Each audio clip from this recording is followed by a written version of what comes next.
Assalamualaikum warahmatullahi wabarakatuh. Waalaikumsalam warahmatullahi wabarakatuh. Perkenalkan, nama saya Asis. Saya hadir di sini nggak jauh. Saya tuh cuma perempuan yang mungkin banyak dosa, banyak kesalahan yang nggak mungkin saya bisa mendapatkan kebahagiaan. Ahilman. Saya seumur ini saya baru tahu ternyata saya bukan anak kandung dari orang tua saya yang membesarkan saya hingga saat ini. Lalu saya setelah menikah, di situ suami saya tidak bertanggung jawab sama sekali sama saya, Ahilman.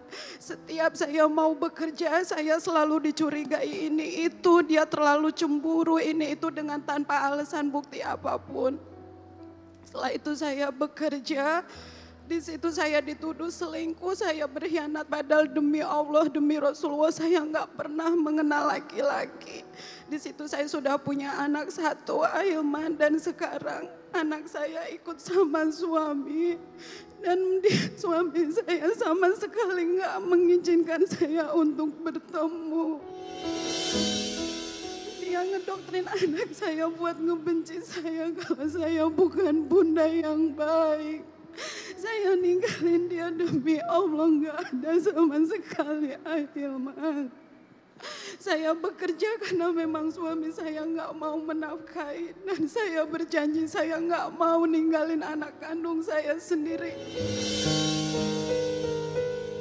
Setelah itu saya mengenal laki-laki baru, Ahilman, yang dia umurnya di bawah usia saya. Saya beranggapan dia bakal jadi pengganti suami saya. Ternyata enggak, Ahilman, dia mengkhianati saya. Di situ saya sudah depresi, saya udah trauma, saya nggak mau mengenal laki-laki manapun. 3 tahun setelah itu saya mengenal laki-laki, dia datang bertanggung jawab ingin menikahi saya. Dia manjain saya dengan segala materi dia, tapi nggak taunya dia masih punya istri, Ahilman. Dan saya dicap sebagai pelakor. Dan sekarang setelah 2 tahun hubungan kita jalan, istrinya meninggal, Ahilman. Dan sekarang anak-anaknya nggak mau menerima saya. Gimana pun juga anak-anaknya tetap beranggapan sayalah penyebab dari meninggalnya ibunya. Apakah saya nggak pantas buat dicintai, Ahilman?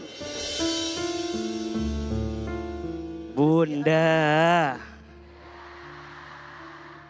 di mana letak kebahagiaan? Ada orang yang bilang, "Aa, saya itu akan bahagia kalau punya banyak uang." Sok jawab, punya uang banyak pasti bahagia atau belum tentu? Jelas? Ada yang bilang, "Aa, saya akan bahagia kalau punya pasangan."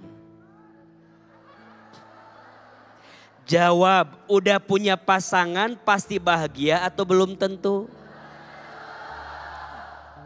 Bunda, waktu sebelum punya pasangan dengan setelah punya pasangan lebih banyak masalah sebelum apa setelah?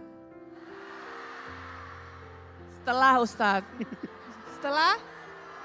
Setelah menikah katanya Ustadz. Jadi mohon izin, kebahagiaan itu letaknya bukan tentang pasangan. Kebahagiaan itu letaknya bukan tentang punya banyak uang. Tapi kebahagiaan itu letaknya di hati yang tenang. Setuju? Setuju. Maka izin Bunda sayang, mungkin Bunda ketemu sama laki-laki ini gagal. Sama laki-laki ini berkhianat. Itu hanya tipu daya dunia. Wa mal hayatud dunya illa la'ibun walahbun. Dan adapun kehidupan dunia ini hanyalah permainan dan senda gurau. Betul?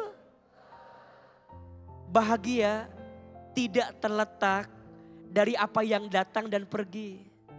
Karena yang datang dan pergi sampai kapanpun pasti akan ada. Iya apa iya? Kebahagiaan itu tentang ketenangan hati. Belajar syukur, belajar sabar, belajar ridho, belajar ikhlas. Dikasih nikmat syukur, dikasih ujian sabar, ketika diberi takdir ridho, ketika beramal ikhlas. Percayalah, seberat apapun masalah kita hari ini, pada akhirnya akan selesai. Sebagaimana Allah menyelesaikan masalah kita yang sebelumnya. Betul? Jadi perempuan jangan cengeng. Tangguh. Udah jadiin kita mutiara. Jadiin kita berlian. Agar kita tetap mulia dan mendapatkan kebaikan. Insya Allah. Kajian hati. Menangkan. Alhamdulillah di setiap cobaan atau apa yang kita lalui, kita harus belajar untuk mengambil positifnya gitu ya. Benar tadi saya mendengar Ustadz bilang bahwa kesempatan ini membuat kita tuh introspeksi diri gitu. Benar mungkin ada dosa-dosa sebelumnya yang pernah kita lakukan, tapi Allah kan Maha Pengampun ya Ustadz ya. Kita di sini ada kesempatan kita untuk terus bertobat, terus melakukan yang terbaik, dan yang pastinya yang paling penting nih kita sama-sama bunda-bunda nih perempuan-perempuan kita harus tetap semangat ya, karena kita punya anak-anak yang masih membutuhkan kita dan pastinya ibunya, jadi kita harus tetap semangat dan tetap positif karena tidak mungkin kita sedih terus, tidak mungkin kita sakit terus, pastinya kita akan nantinya ada saatnya kita bahagia. Betul Ustadz? Betul. Iya. Dan ini juga penting mungkin ya Kak Paula, mohon izin. Iya. Tadi kita mendengar ada di antara kita yang sudah jadi istri, tapi mungkin kebaikan kita belum dibalas dengan kebaikan dari pasangan kita. Ada nggak tips dari Kak Paula untuk melewati semua ujian yang pernah ada di rumah tangga selama ini, termasuk tadi ketika kebaikan kita belum dihargai oleh pasangan? Gimana cara ngadepinnya biar lebih kuat? Sebenarnya mungkin pertanyaannya kurang cocok karena saya juga gagal ya Ustadz. Saya juga dengan segala kebodohan saya nih ya, sebenarnya yang apa yang udah saya lewati sebenarnya dengan apa yang udah kita lalui sekarang itu sebenarnya cara Allah untuk mendekatkan kita lebih baik lagi gitu. Dan menurut saya dengan kita mendekatkan diri kepada Allah itu pastinya itu akan lebih menguatkan kita. Dan sebenarnya yang paling penting itu ini Ustadz, bersyukur. Benar tadi kata Ustadz, terkadang kita dapat rezeki yang melimpah, kita masih kurang ini, suami kurang itu. Makanya di titik tertentu saya bersyukur. Jadi insya Allah dari situ kita bisa lebih tawadu gitu Ustadz.